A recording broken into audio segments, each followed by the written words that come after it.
It's the news no Arsenal fan wanted to hear. Bukayo Saka is set to miss the next 8 weeks of action due to a torn hamstring suffered against Crystal Palace at the weekend. Now, Arteta after the game admitted that he was fearful for the worst when it came to Saka's injury, and today he spoke to the media and confirmed that his fears were accurate as the winger is set to miss the next 2 to 3 months of action. Now, I want to start this off by saying speedy recovery to Bukayo Saka. It's never nice to see any player go down, let alone a young player. And this kind of injury hopefully is not a major setback in his career. I hope that Saka comes back extremely quickly and can return to playing his football on the pitch because, let's be real, he's a top player. However, that being said, I'm just going to put this out there. And it might seem a little harsh. It might seem like too soon. It might even sound out of pocket, but it's just the way I feel. I'm not surprised. The news of this injury and the severity of it is not surprising to me whatsoever. I won't go as far as to say I saw it coming, but it's not surprising whatsoever. When you look since Bukayo Saka made his debut for Arsenal all those seasons back under Unai Emery, the amount of football that this kid has had to play, and not just the amount, but also the intensity, the minutes, the amount of 90s completed, the different positions, the defensive responsibility, the burden that he's had carrying this football club over the last few seasons, it's hard to really be surprised by this sort of news. Like I said, I didn't see it coming, or it's not like I expected it to happen, but I'm not surprised. I want to show you guys a quick graph or a quick diagram showing a few players. On your left, you can see clearly a diagram of several players and the amount of minutes they played by the age of 24. Now, Eden Hazard leads this list, 26,649 minutes, followed by the likes of Ali, Neymar, Rooney, Ronaldo, Owen, Giggs, Rashford. The names go on and on. And although there's a few on this list, such as Cristiano Ronaldo, such as Messi, such as Ryan Giggs, Xavi, of course, who managed to elongate and stretch out their career into their late 30s, still playing at a very high level. I think the common denominator amongst a lot of these players, not all of them, it's not the rule, but there are very few exceptions, is that they tended to burn out by the time they kind of hit 30. Obviously, Hazard being top, it sums it up. Eden Hazard, by the time he made that move to Real Madrid, for numerous reasons, but one big reason in particular, his body could simply no longer hack the intensity of the modern game at Real Madrid. The amount of times the guy was getting kicked down, the amount of injuries he suffered throughout his career. He couldn't hack it, and by 31, I think, he decided to call it a day. You look at other names on this list, such as Michael Owen, Marcus Rashford, Neymar. There's a few on here. Kaká. The amount of minutes that they played early on in their career, for a few of these guys, really started to kind of take its toll the older they got. Now, a guy who's not on this list, but in my opinion, the one that always comes to mind when I think of players that burned out really quickly is Alexis Sanchez, obviously another former Arsenal winger. Now, Hazard is usually the example brought up when we talk about lots of minutes played at such a young age. But I want to bring up Alexis Sanchez because I witnessed in live time Alexis Sanchez go from one of the most feared attackers in world football to very quickly becoming a shadow of his former self and almost, I want to say unplayable, but in the worst way imaginable. That kind of unplayable. Now, what happened in such a short amount of time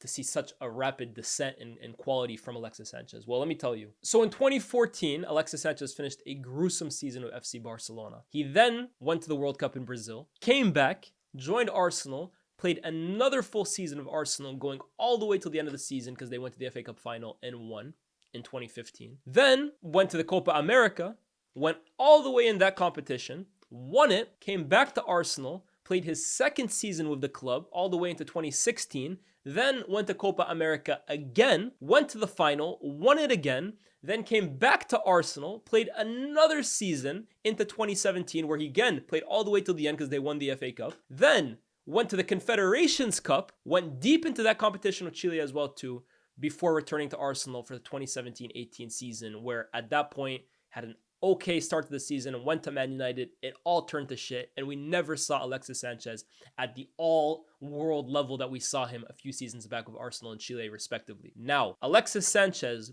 effectively played 4 summers straight of football, followed up by gruesome, long club campaigns. And then compounded by that, you take into account how intense Alexis Sanchez's football game was. The way he played the game was so intense that that amount of mileage on the body was always going to end up in one way. That was Alexis Sanchez burning out. And lo and behold, that's exactly what happened. Now, Bukayo Saka does not play the exact style as Alexis Sanchez, but when you look at the last few years, the amount of football this guy has been playing, if you want to know where he kind of charts in this list, by the age of 23, Bukayo Saka has already tacked up 25,000 minutes. 25,000 minutes, that puts him right below Eden Hazard. And that's why I'm saying I'm not surprised about this hamstring injury. In fact, if anything, I'm probably more surprised that it didn't happen sooner. This is a guy that has been playing tournaments for England, going deep into competitions with Arsenal, and playing heavy minutes for both of them. How often do you see Mikel Arteta rest Bukayo Saka? Forget about that. How often do you see Mikel Arteta take off Bukayo Saka during games? Forget about that. Is there even a replacement for Bukayo Saka at Arsenal? You look since Nicolas Pepe left the club and Bukayo Saka has had that right wing all to himself. There hasn't been any sort of, I don't want to say competition, because when you look at the likes of Messi and Ronaldo and Salah, for example, now, like the best players, they play every game. I get that. I'm under no illusion, right? You don't rest your best players. When Messi's fit, he plays. When Haaland's fit, he plays. When Salah's fit, he plays. When Cristiano's fit, he plays. But they don't play every single minute of every single game, especially in games sometimes that they're winning, or maybe in the cups they'll get some rest. I remember recently, I think it was against Preston, Arsenal are winning that game comfortably. And then you look towards the bench and he's bringing on Bukayo Saka. And you're just thinking in that moment, he's using him like a bar of soap. Does he not want to give anybody else a chance? Does he not want to give Bukayo Saka one night off? In fact, I think this season, Saka's maybe missed a handful of games, and the reason for it was hamstring niggles. I'm sorry.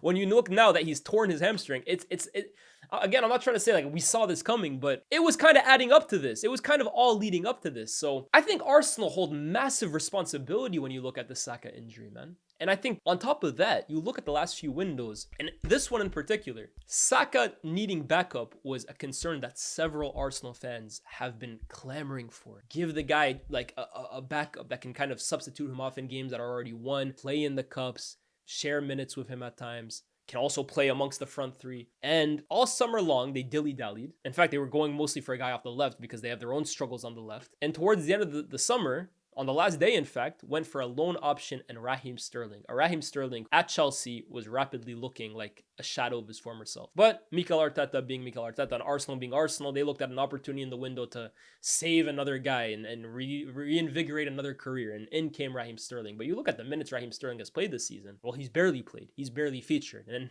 at the moment now, coincidentally, when Saka finally goes down and you need backup, his backup is also injured. So Arsenal have really, in my opinion, been irresponsible in the way that they've managed Bukayo Saka, both in how much they're playing him, how much defensive responsibility Arteta also puts on his shoulder, and then on top of that, the fact that not once have they looked to bring somebody to kind of take the load off Bukayo Saka. It's been Bukayo Saka or bust, and we finally got to a point now where it's looking like the latter. Compounded with the hectic football schedule, which we all know exists, right? We've seen so many players now go down due to fatigue or muscular injuries, Rodri being the latest. Before this, he's out for the season. And FIFA and UEFA, I look at them again, and quite frankly, I'm less than impressed because these guys are treating players like cattle. Honestly, I understand that these guys are super athletes and they're paid very, very handsomely for their services. But at the end of the day, they're flesh and blood. They're humans, just like you and me. And eventually, you basically play guys into the ground, injuries are going to happen. And I think massive question marks need to be targeted at both of them because the footballing schedule in 2024, heading into 2025 in a few days, is quite frankly an absolute disgrace.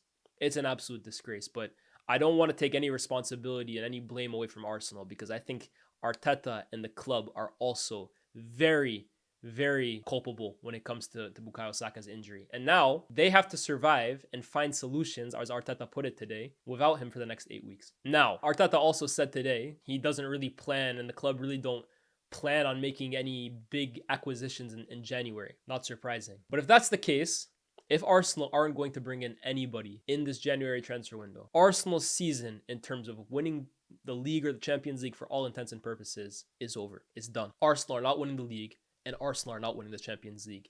If Bukayo Saka is out till perhaps March and there's no replacement coming in the other way, their season's done in terms of winning those competitions. Could they challenge theoretically? Perhaps. But we've seen Arsenal this season with Bukayo Saka. And Bukayo Saka has been the bright spark. He's been potentially the best playmaker in the league this season, along with the likes of Mohamed Salah. He's been incredible this season. But I've consistently said, and I'm going to stand by it, that Arsenal are a team that if Bukayo Saka isn't producing moments of magic, or Arsenal are not capitalizing off their incredible threat on set pieces, I struggle to see where the goals come from. I've said it all season, and I'm going to stand by that now. Arsenal score a lot of goals. Yeah, I think they're only 3 goals behind Liverpool this season. But in terms of their front line, I'm less than impressed. Whether that's Kai Havertz, Gabriel Jesus, who has been in good form as of late, but over the last 18 months has been, quite frankly, non-existent. There's been an APB out there for him. We're still looking for Gabriel Jesus. It appears that maybe when he plays Crystal Palace, he can kind of show something. But outside of that, it's been poor. Gabriel Martinelli, Trossard, all 4 of those guys this season have been disappointing for me. They haven't kind of, for me, held their end of the bargain. Saka has been incredible this season, but the other 4, less than impressive. All varying levels of it, but in my opinion, on average, less than impressive. So now that you're removing the one bright, consistent spark from that attack, and he's out for the next 2 to 3 months, let's take into account as well, too, that's half of Arsenal's set pieces out the door. You got Declan Rice on one end, whipping them in, and he's turning into one of the finest set piece takers in England. I never saw that coming, but fair play to him. But on the other side, it's Bukayo Saka. And Arsenal have made a name for themselves as being incredibly efficient and effective from set pieces, especially corners. But one of those guys taking them is Declan Rice, and the other is Bukayo Saka. And I understand Gabriel deserves big credit for that. Havertz, Saliba, Nicholas Jover, but you're also only as good as your set piece deliveries are. And taking Bukayo Saka out of the equation here, who's taking the corners from that side of the pitch now? That's a big loss. That's a big, big loss. So quite frankly, if Saka's out for the next 2 to 3 months and there's not a replacement coming in my opinion, Arsenal's hopes of winning the big 2 competitions this year are over. Mathematically, they're not over, and Arsenal fans will still say, yeah, we can hang for the next few months. We can survive. But already the task at hand was already very, very difficult. Already in the Premier League, they're up against it. They're hoping for slips from Liverpool, and they need to be relentless. You take your best player out of the equation, your biggest creative threat, your biggest goal-scoring threat out of the equation for the next 2 to 3 months. I don't see that happening. And in the Champions League, a tournament basically made for stars to dominate the individual moments. Without Saka, I don't see Arsenal making a run at the Champions League this season. Now, could that change if Arsenal were to be extremely ambitious in the January transfer window? 1000%. But if we're going to take Arteta's word for face value here, we shouldn't expect any business. And for that reason, I don't see Arsenal getting it done this season. And I've said it all year, right? I'm going to continue saying it now. This is just compounding it. But this window that Arsenal just had this summer will be looked at in a few years by Arsenal fans as potentially, if all continues to kind of fall the way it has been, the window that Arsenal really missed the chance to kind of put a stranglehold on this league. Because Arsenal, post-Pep, or whenever Pep started to fall off or Pep decided to leave, Arsenal were the team that for the last 2-3 seasons, we've been told and we've been led to assume would be poised best to take over and dominate the Premier League. And at the first sign of Pep slipping, or Pep not being in the equation for the title, it's Liverpool who have capitalized, not Arsenal. And although Liverpool are a tremendous team and Arne Slot has been incredible, and there's nobody quite like Mohamed Salah in the league this season, let's be real. Arsenal's failure in this summer transfer window is a massive reason why Arsenal are trailing Liverpool. Because you look at last season, where both sides were. Arsenal were the better team. Arsenal finished above them. They lost Jurgen Klopp. Arsenal had clear issues last year, stopping them from bridging the gap to City. It was very evident where Arsenal were struggling. And the window that you kind of come back with to respond and potentially bridge the gap of City is Mikel Merino, Calafiori, and Raheem Sterling in 2024. I'm sorry. Invest poorly and the results are going to be very, very evident. That's exactly what's happened to Arsenal. So like I said, like I started off, I'm going to end it the same way. Speedy recovery to Bukayo Saka. I really hope that you're on the football pitch soon because I really like Bukayo Saka. Both as a guy, I think Bukayo Saka is a tremendous person. I think he's a great role model. I think he's been absolute class since he's come into the Premier League. A class act, always respectful, always kind of carrying himself well, always speaking well. And I think he's been tremendous on the football pitch as well too. So from a personal point of view, I wish a speedy recovery to Bukayo Saka. And I hope when he comes back, Arsenal manage him a whole lot better than they have to this point. But as for Arsenal, the task at hand was already difficult. Now you take out Bukayo Saka, it's looking very, very, very difficult.